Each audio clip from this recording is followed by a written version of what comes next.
Last January, pumunta kami sa Calawag, Quezon para sa kasal ng pinsan ko at ganito kaganda yung umaga dito.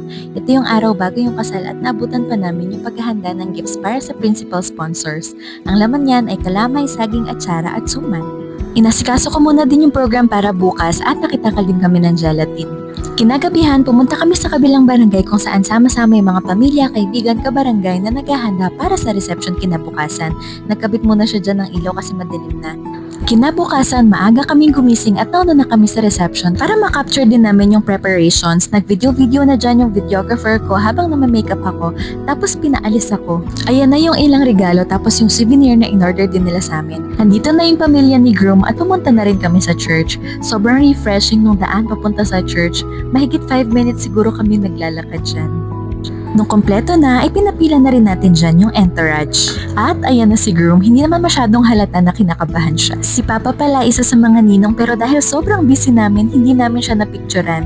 At yan din yung mga pinsan at pamangkin namin. At yung ring bearer ay baby ng ating bride and groom.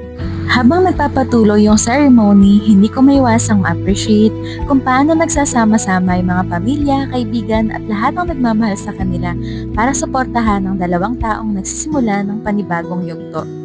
Pagkatapos ng ceremony, nagpaiwan pa kami para kumuha ng ilang videos at pictures. Sabi ni bride baka inaantay na kami sa reception pero sayang kasi yung moment kung hindi namin makakapture. Sobrang bilis talaga ng panahon, no? Dati araw-araw lang kaming nanonood ng Disney Princess movies kapag bakasyon. Ngayon mga kasalan at binyagan na yung inaasikaso namin. Nakisakay na rin kami sa bridal car papuntang reception dahil naiwan na kami. Pagdating doon, nag-start na agad kami. Nag-host muna tayo dyan at grabe yung handa nila. May malaking lechon tapos only seafood para sa lahat. At grabe yung prosperity dance. Sobrang generous ng mga tao dito.